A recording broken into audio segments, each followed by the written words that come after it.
how are we tapped into our intentions, the things that have maybe even been long buried that we need to surface. And this week of possibilities, of stoking possibilities, is to surface them, to breathe air into them, breathe air around them like a bellow, and then see from the coals that you were able to bring back to life, the dreams, the ideas, how you might then carry them forward.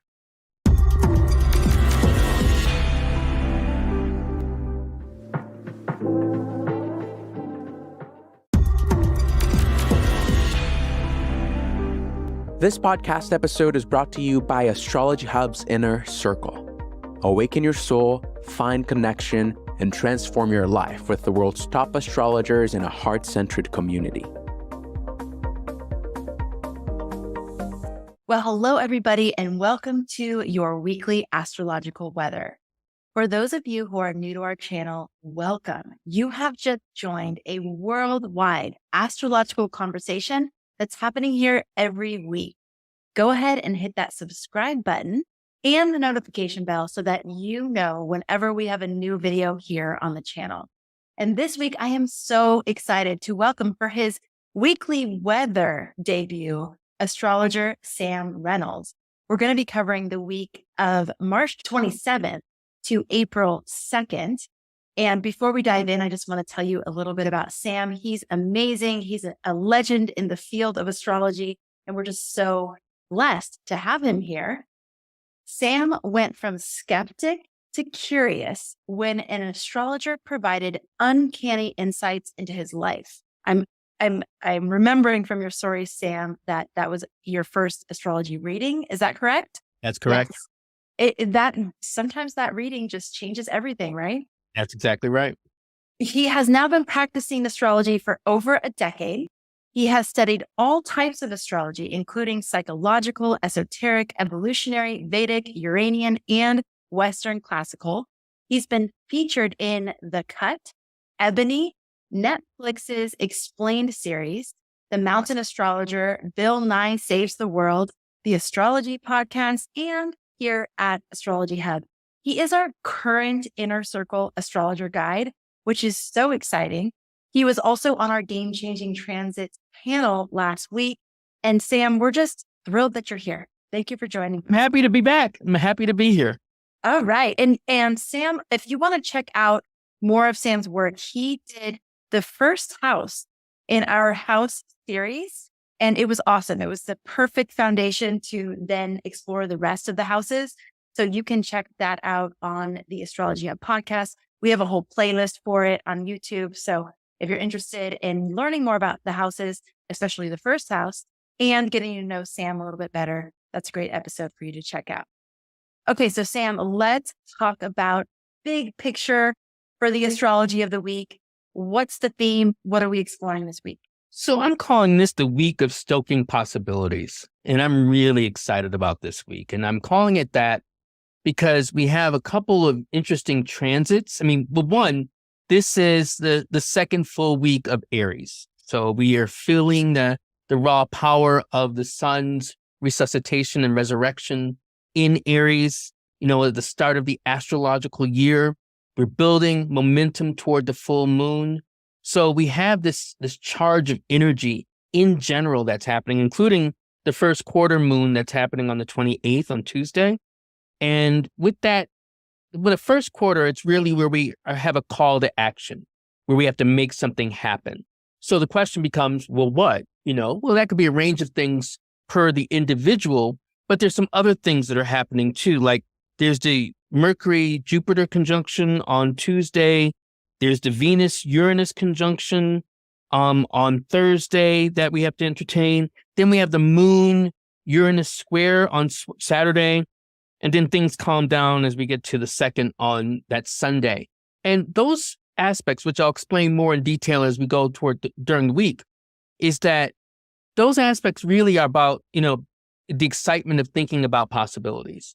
And it's not just thinking about them, but entertaining them. And I like that word entertaining, because then it's like hosting them, allowing them to be around you, to be in your mind, to kind of work themselves in you.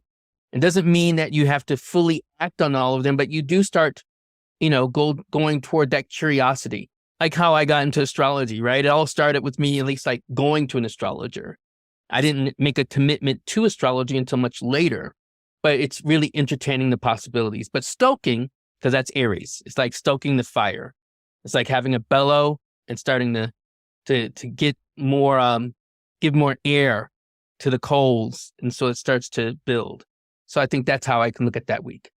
Sam, give us some examples of how to stoke a possibility. Like, would that mean maybe saying yes to things that you might not always say yes to? Does that mean doing research on something that's kind of piquing your curiosity? Like, give us some examples of what that might look like. Sure. I mean, one of them is like, is to say, I'll consider it. And I love that word for astrology because consider means considere, to think with one's stars.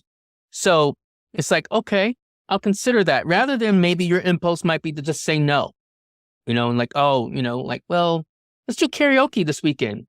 Oh, I don't want to. Well, okay, I'll think about it. And then make a commitment. This is also the first quarter part. Then make a commitment to really think about it. Don't just blow it off, because we say things like, oh yeah, maybe I can, or inshallah, or whatever.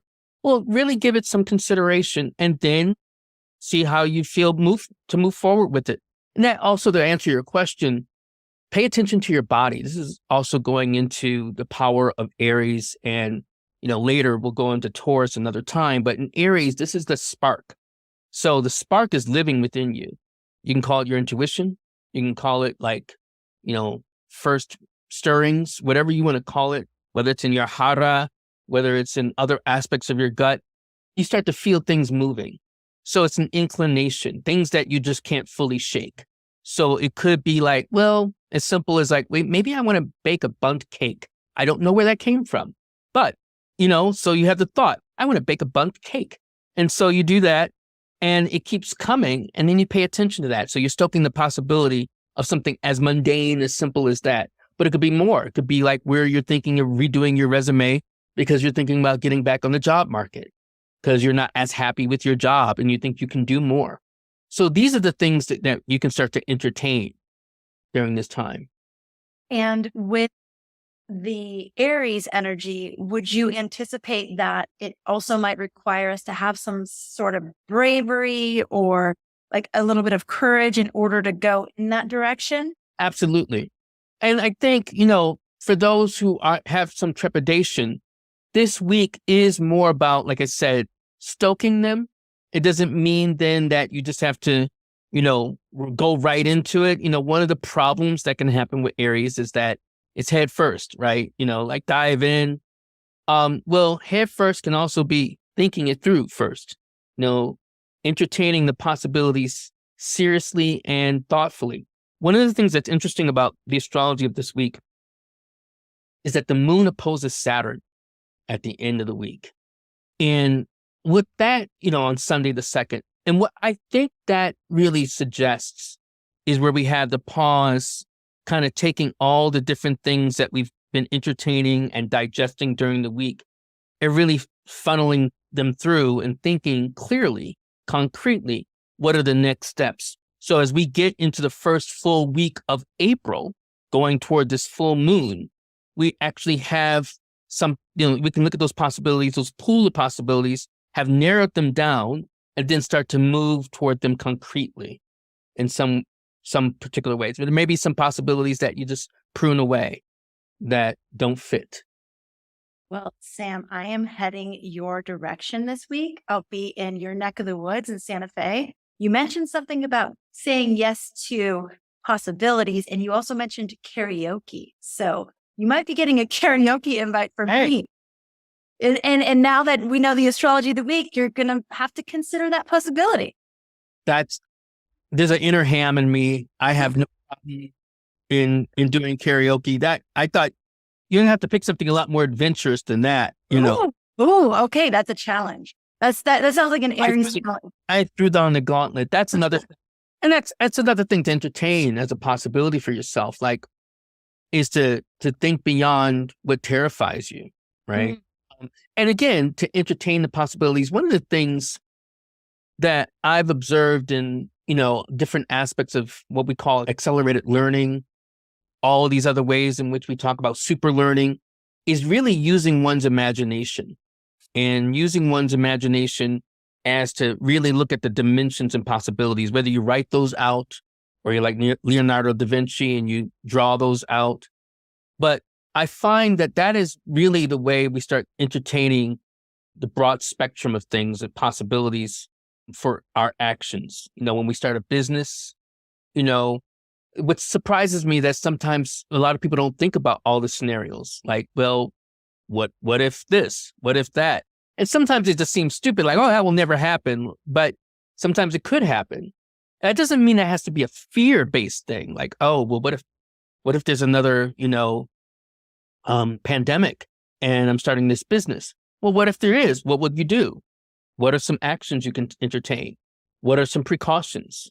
So these are the kind of possibilities that we can use our imaginations to sprawl forth in terms of the good and even some of the difficult things. I love that. I call it the what if game.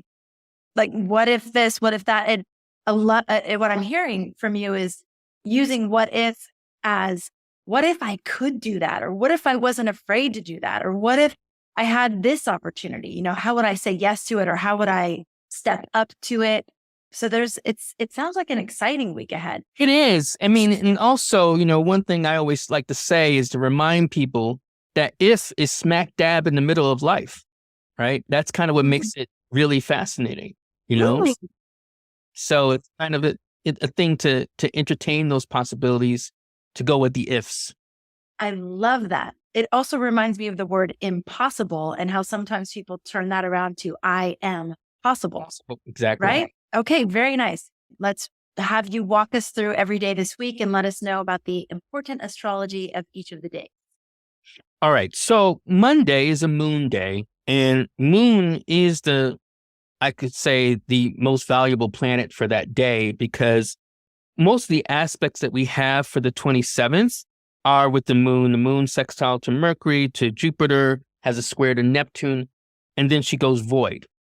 Now, for those who don't know what void moon means, it means that the moon is not making any connections to any other planet while it's journeying between signs or at the end of a sign during a certain period. And this one lasts pretty much for about 8 hours and 42 minutes.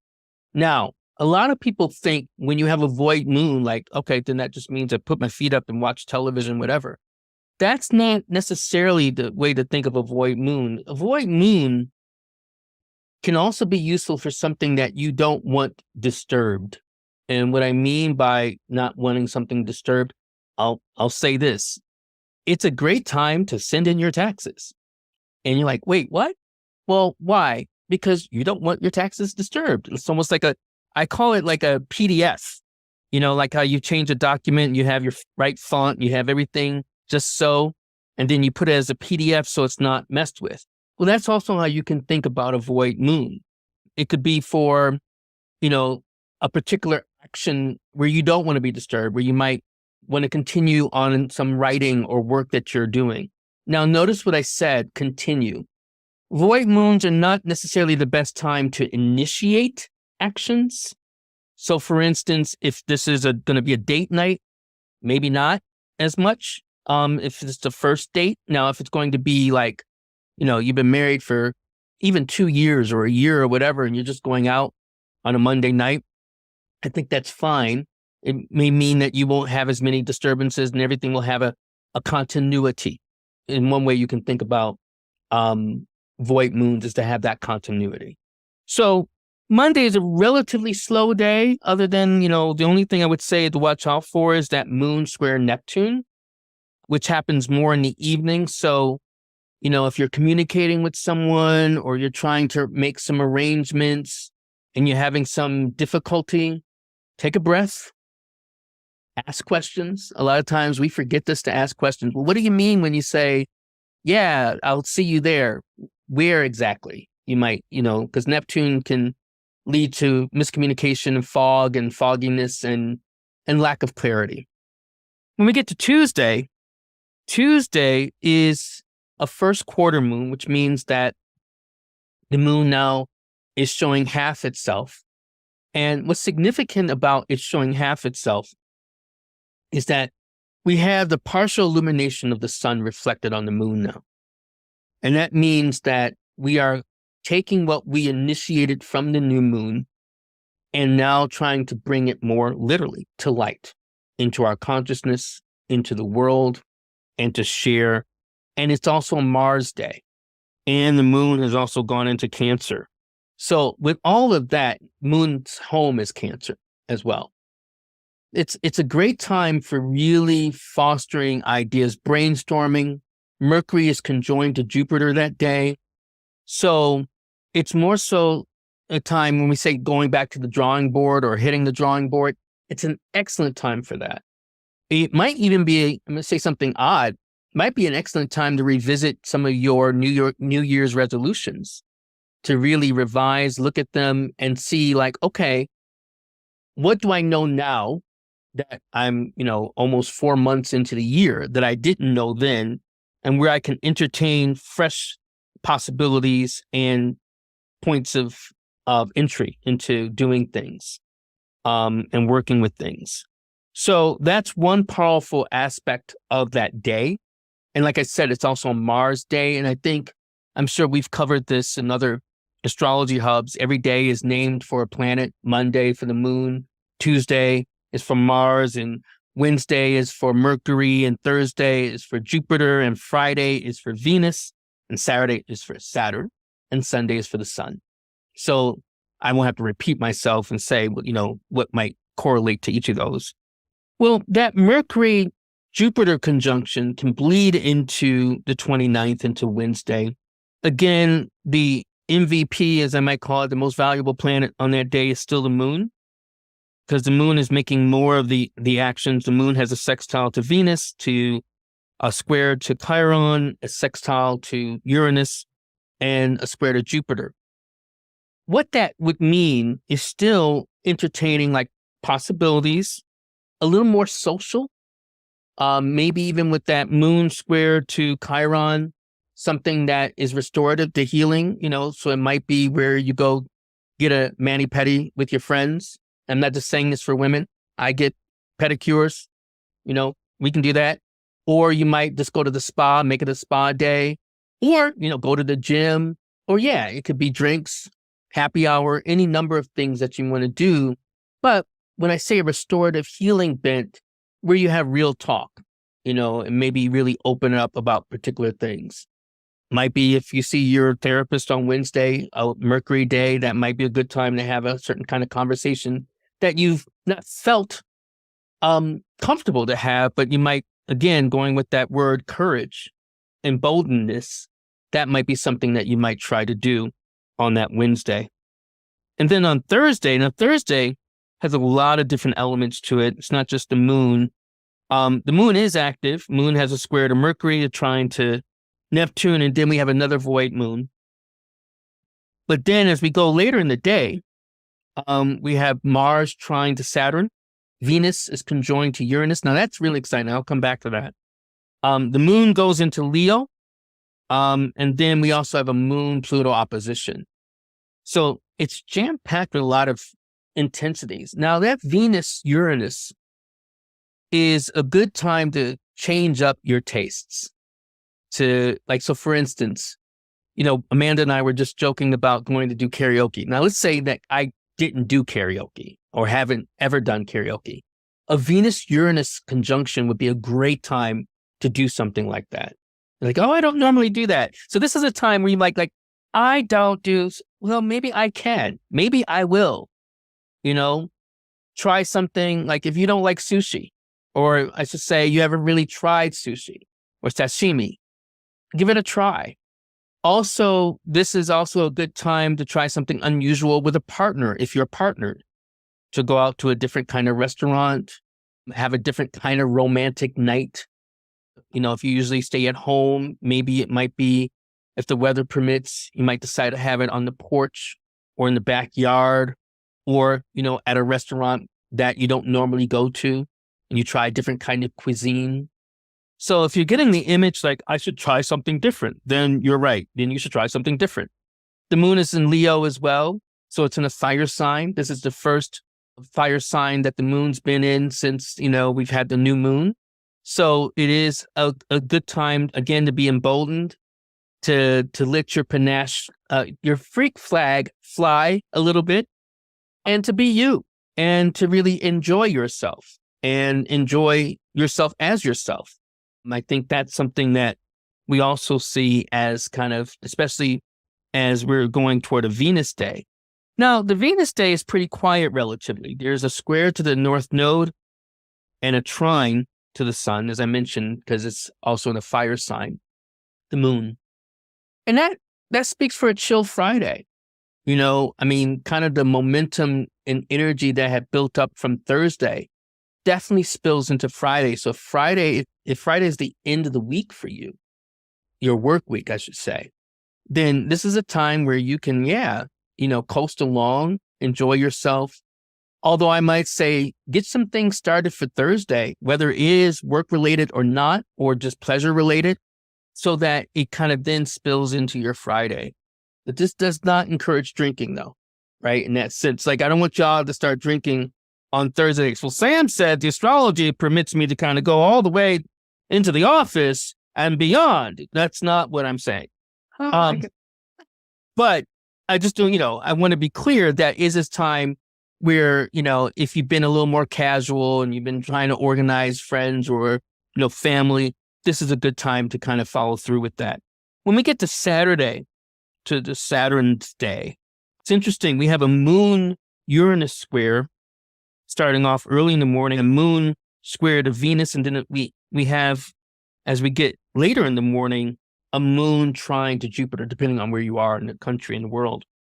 And what that all signifies is that it seems that some of the energy from Friday night, even if you go to bed early, it might be dealing with some measure of excitement or craving excitement, feeling that. And as you start thinking about, as we started the week, possibilities, things that you've been entertaining, Saturday might be a good time to start reflecting on what you enjoyed about the week, what thoughts really captured your imagination, and then thinking about how you might bring those more to fulfillment in the following week as we go toward the full moon. And with the moon Jupiter trine, because Jupiter being more the administrative planet for, giving oneself permission for going more so toward adventure, feeling the call of adventure for learning. And learning doesn't always have to be about books. It could be experiences and things that you want to really explore and understand. So that when we get to the moon moving into Virgo on the 2nd, and we have also then the opposition to Saturn, as I mentioned, this is where you feel like, okay, I thought about different things that I could do, and maybe even entertain some things I should do. What do I want to do? What are the things that I can do during this week that I might be willing to bring to a different stage of development? Because we like to think, we might set off on a week or in a day with so many different possibilities. But this is when we also have to learn to prioritize. In Virgo, the moon being in Virgo and then going toward the opposition to Saturn means that you will have to prioritize. You will have to start taking some assessment of not just your past week, right, in terms of from that Monday, but then giving some thought to what you want to see for the following week and how to bring it more into manifestation, especially as we go toward this very powerful full moon. And you're like, well, why is it powerful? Well, what's interesting is that in two religions, and we're in a very religious time. I mean, I'm not trying to go into a deep religious point, but we've already entered Ramadan for the Muslims, right? Then we have also, we're about to go toward Pesach, toward Passover. And then we're going to be going toward Easter. with this full moon. And so one of the things that's instructive and interesting is to think about, the tie-in we might find with them is more so, how are we tapped into our intentions, the things that have maybe even been long buried that we need to surface. And this week of possibilities, of stoking possibilities, is to surface them, to breathe air into them, breathe air around them like a bellow, and then see from the coals that you were able to bring back to life, the dreams, the ideas, how you might then carry them forward.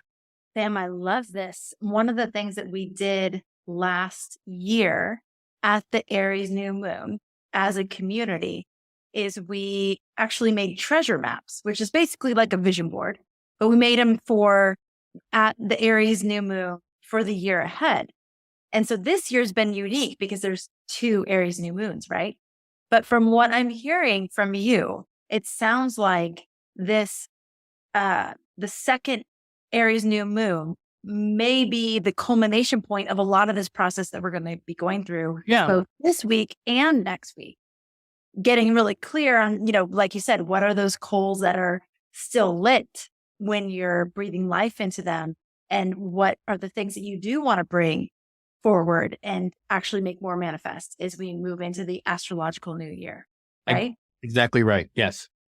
I love it. Okay. And also, and one of the things about that is Inner Circle members, we are going to be doing an actual workshop together where we're doing our treasure maps together with Tracy Cook.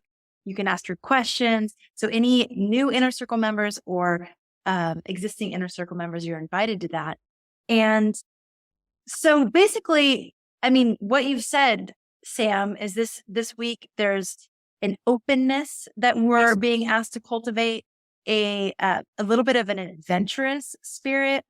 There is a lot of clarity that's available to us, but we need to go in the direction of new things.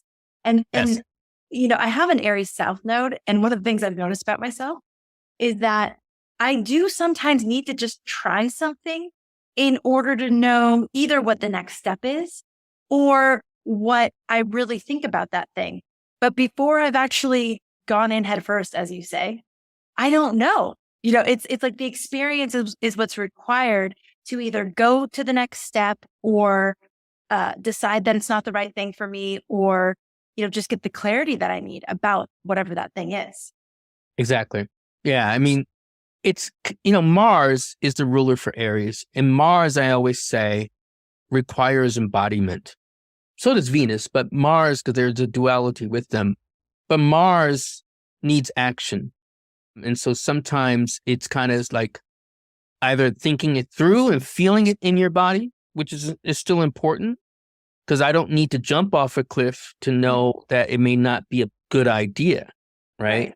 Yes. And then the other things, it's like there's some things that you can try that are less risky or minimal risk, that then you can figure out whether you're ready for something like that. So there's a broadening. So like if someone has been shut down, from the dating scene, or at least, wanting to be open to other people, then this may be a week to start entertaining that, to go on. And again, it can be small. Go on a dating site, just see kind of what's out there, what gets stimulated. How do you think about your profile, which is really interesting because it becomes reflective on how you think about yourself and how you might talk about with others, or even how you might like share it with your friends and be like, well, what do you think? Like, oh, this is not really you, blah, blah, blah, and get that feedback. So I think it's good to start thinking about what's out there, not just in terms of people, but also for yourself. How you are presenting yourself to the world. Correct. Yes. Well, hopefully one of the possibilities that you're all considering is the possibility of joining us in the Inner Circle. We only open enrollment a couple times a year, and we are open right now.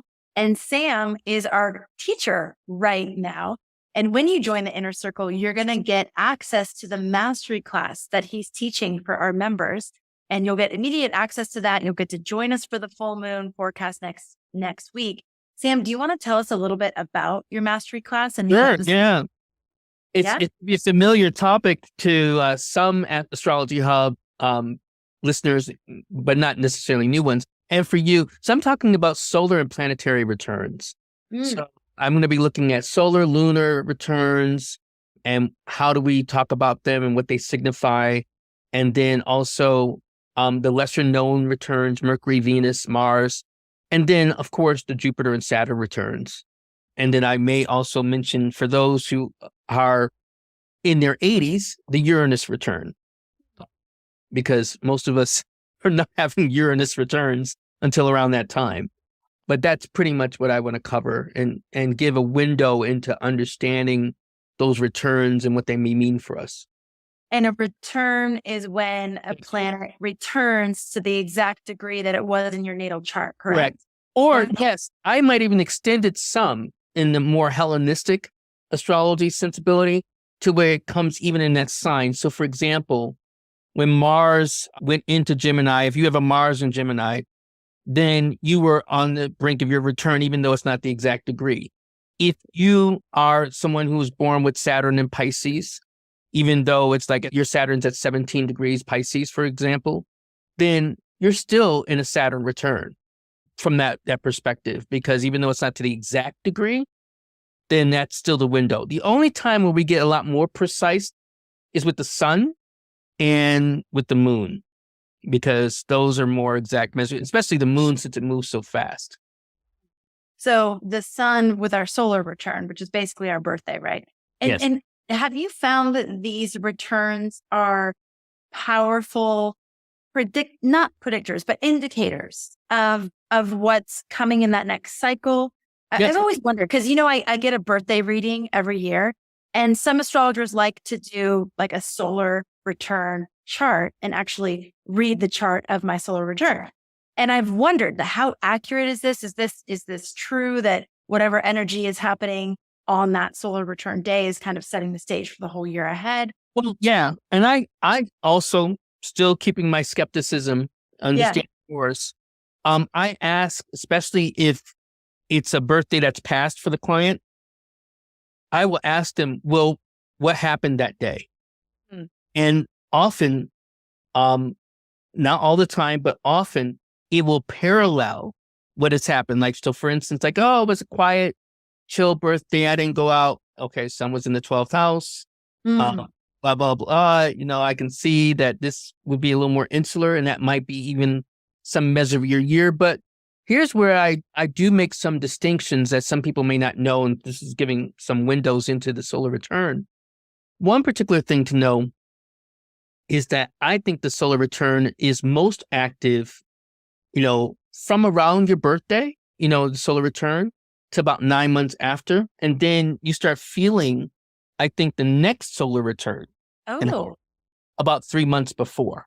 That's so interesting. Yeah, a lot of people think like, oh, then this is it for the year. I think the solar return is reflective of a morphing, a development that happens. So it gives some measure of the theme, and then it, changes, and then you start to feel that. It's interesting because there's a parallel to this in numerology. A numerologist will tell you that some measure of your year starts even before your birth date. And I think some of them say at least a month or two before.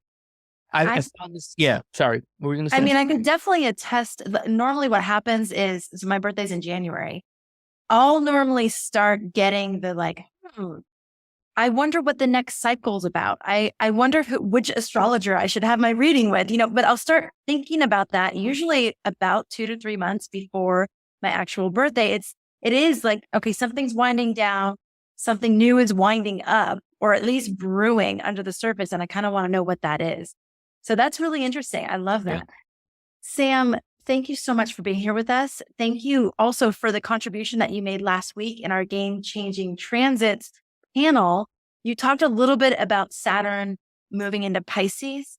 Is there anything else you want to add about Saturn moving into Pisces for anyone that might have missed the panel event? Yeah, sure. I think the key thing to kind of focus in on, Saturn moving into a sign of Jupiter prompts us to think about boundaries.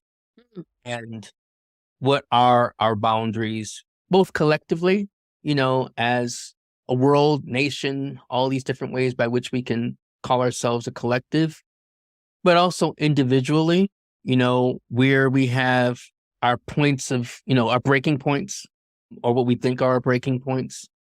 And it really prompts us to start going within. Pisces is a very, I call the inner journey. Jupiter has two places that he rules historically. That's Sagittarius, which is the outer journey, right? And then Pisces would be more the inward journey that we make through our intuitions, our imaginations, through our feelings and emotions. So Saturn is prompting us to sit with ourselves and sit with those things in a very grounded but meaningful way. So I think it's to start pondering those things in terms of not just ourselves, but even relation to, where we kind of make the stopgaps with other people, not this, but that. Well, we'll go for them, but not them, So who's us? Who's them? What are those particular things that we think about in terms of those boundaries? And I think that's kind of the key thing that we may see, going on a lot more in our world, but I think in our personal lives, we need to kind of be attentive to how we have this sense of belonging and trusting it, not just in terms of the cosmos, but even with each other. I love what you said too about our own perception of our own boundaries. My love often tells a story of somebody he met that was a Navy SEAL who said that when you think you're done, like physically, like when you're doing something and you physically are like, I can't do anymore, I'm done, you're at 40%, which is like, whoa.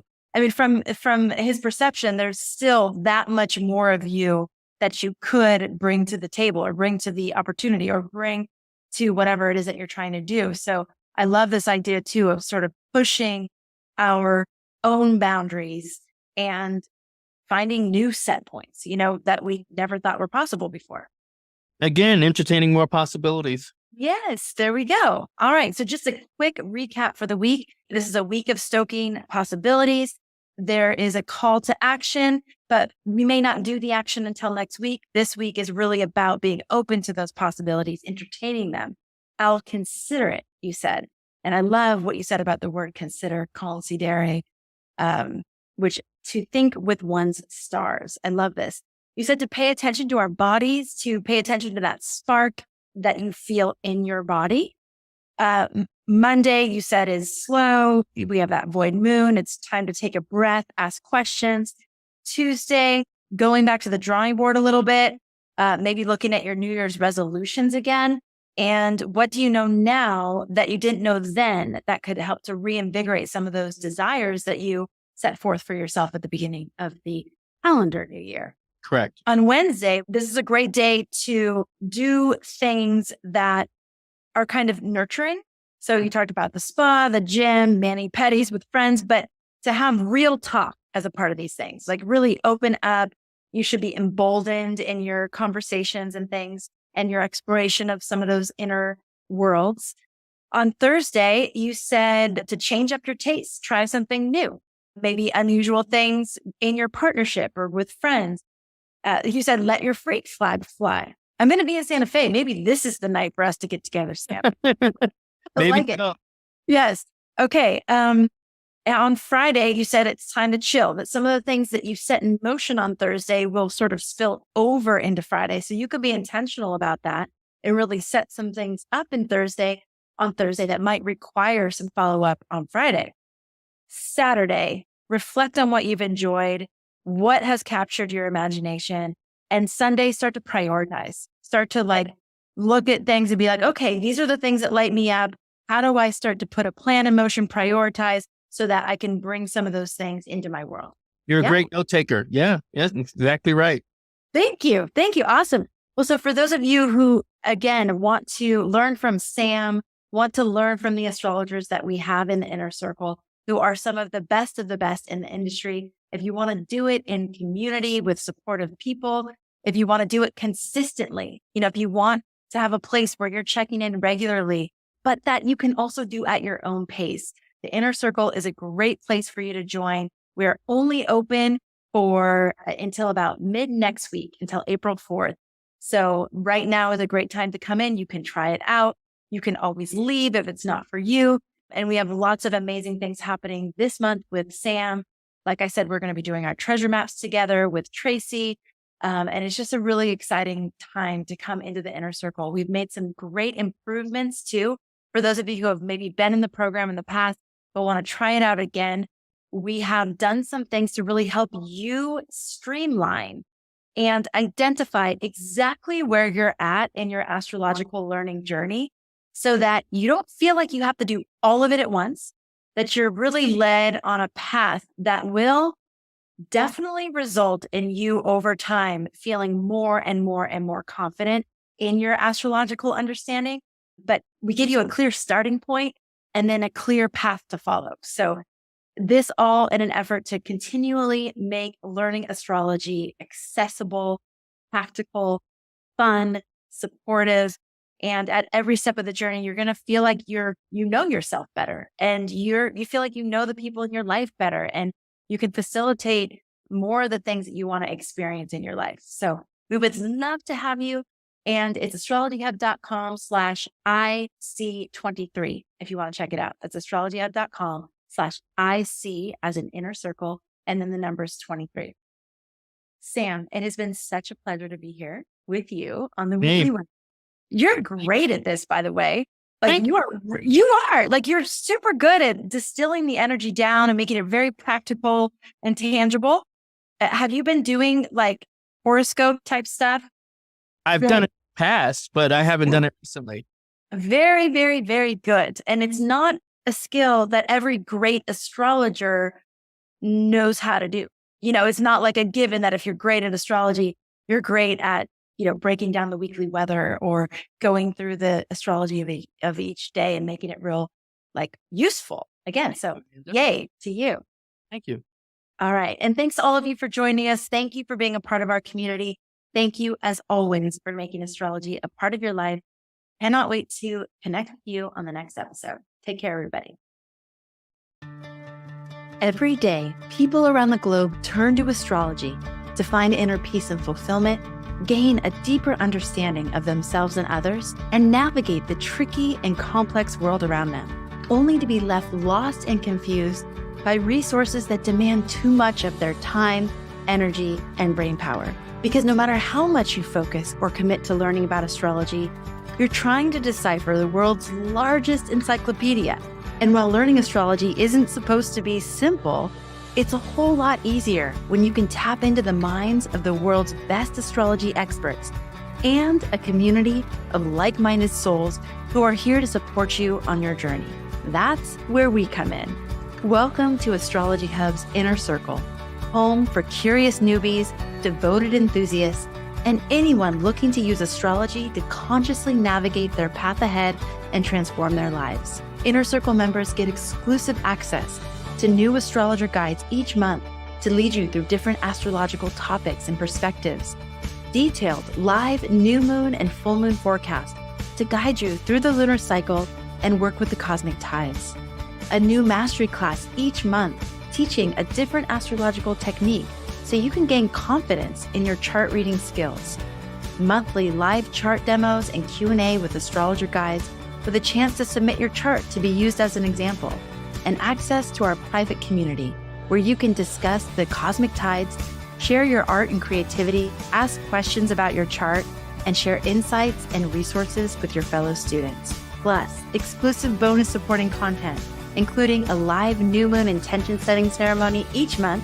daily text cosmic updates on important transits and energies, and bonus mastery classes on the part of Fortune and Spirit with Donna Woodwell, retrograde planets with Michelle Dench, and the Galactic Center with Julia Balaz. The Inner Circle community is the place for anyone hungry for meaningful connection with other students of astrology, and enrollment is currently open for new students. We know that everyone has their own unique path to discovery. The Inner Circle will meet you where you're at and give you the tools to get where you want to go with our step-by-step learning path guide. We may be all different and on our own paths, but we're all under the same sky. And our community is home to thousands of people united in our individuality and shared journey of discovery. Go to astrologyhub.com/IC23 to learn more. I really hope that you'll join us on the inside.